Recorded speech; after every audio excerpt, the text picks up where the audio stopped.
Halo semuanya, bertemu lagi bersama saya admin dari Listener and welcome to my channel.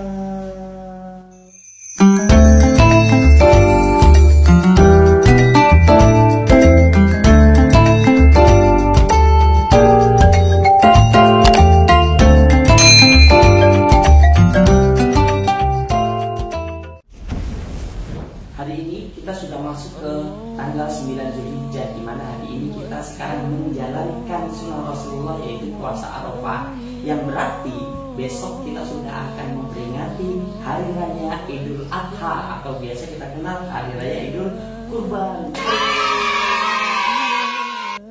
Tapi sayangnya pemerintah sudah mengeluarkan kebijakan PPKM sampai tanggal 20 Juli 2021. Di mana tanggal 20 itulah kita merayakan hari raya Idul Adha.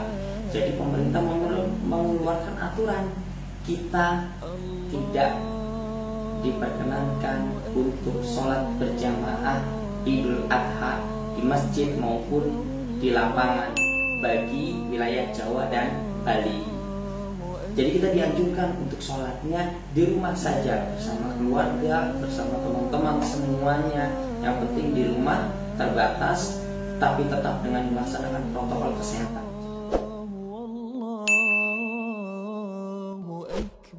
Banyak nih pertanyaan yang muncul. Pertama, bolehkah kita sholat Idul Adha sendiri? Kedua, bolehkah kita sholat Idul Adha di rumah? Pertanyaan yang ketiga nih, kalau kita melaksanakan sholat jamaah di rumah, apakah sholat Idul Adha itu memerlukan khutbah?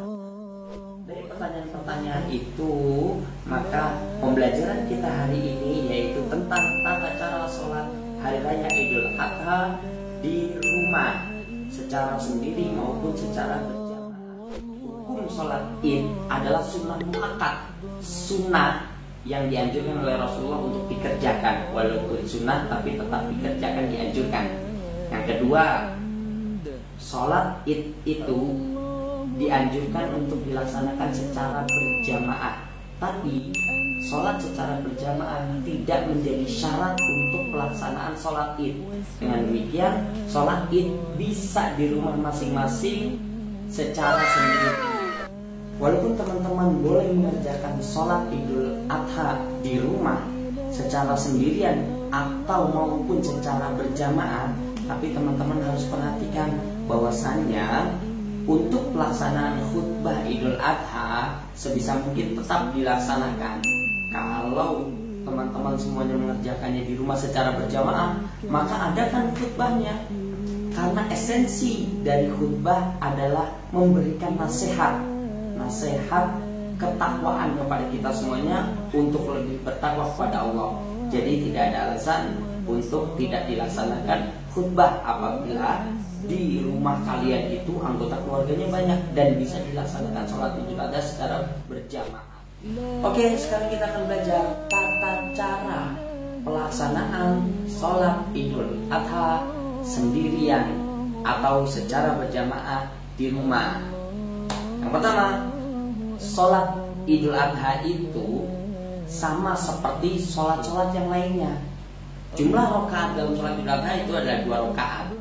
Itu yang pertama ya. Yang kedua, sholat Idul Adha dimulai dengan niat, sama seperti sholat-sholat yang lainnya. Semuanya dimulai dengan niat, termasuk sholat Idul Adha. Bagaimana sih niatnya sholat Idul Adha? Perhatikan ya.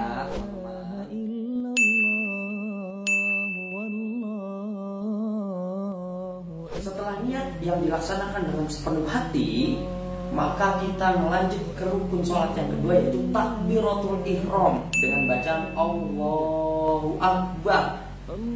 Ya, seperti itu. Setelah takbiratul ihram, disunahkan tetap membaca doa iftitah. Setelah doa iftitah, maka ada takbir zawaid atau takbir tambahan.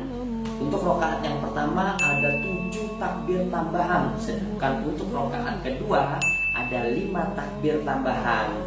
Oke, ketika takbir tambahan itu kita membaca Subhanallah walhamdulillah wala ilaha illallah wallahu akbar.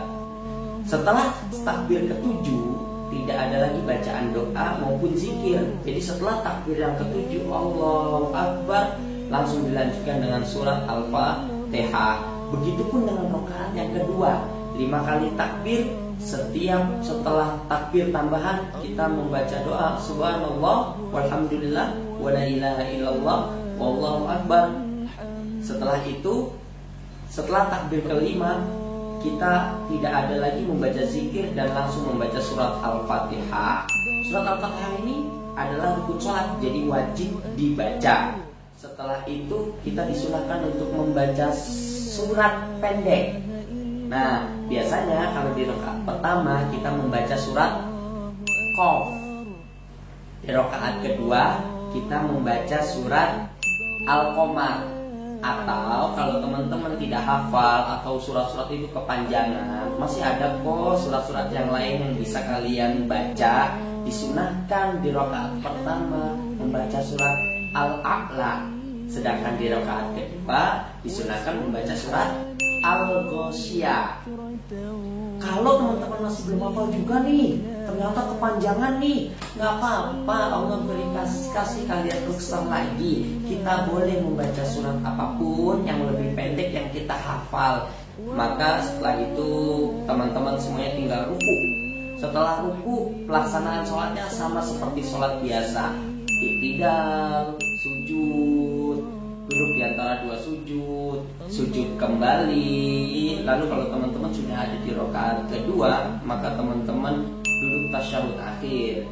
Jadi pelaksanaan sholat Idul Adha itu sama seperti sholat-sholat yang lainnya, hanya saja bedanya pertama di niat yang berbeda, kedua ada tambahan takbir. Ada tambahan takbir atau bisa kita sebut sebagai takbir zawaid, yang dimana rakaat pertama itu tambahannya adalah 7 kali takbir, sedangkan rakaat yang kedua adalah 5 kali takbir. Dan di sela-sela rakaat tersebut teman-teman membaca doa subhanallah walhamdulillah wa la ilaha illallah wallahu akbar. Inilah tata cara pelaksanaan sholat Idul Adha kalau teman-teman sholat Idul Adhanya di rumah secara sendirian ataupun berjamaah. Oke, cukup sekian pembelajaran kita hari ini ya teman-teman semuanya. Semoga pembelajaran ini bermanfaat. Apabila bermanfaat, maka teman-teman bisa komen di bawah ini, doakan saya, subscribe, bunyikan loncengnya, dan share ke teman-teman semuanya supaya video ini bisa menjadi lebih bermanfaat lagi dengan teman-teman nge-share ke semuanya. Like, comment, and share. Bye bye.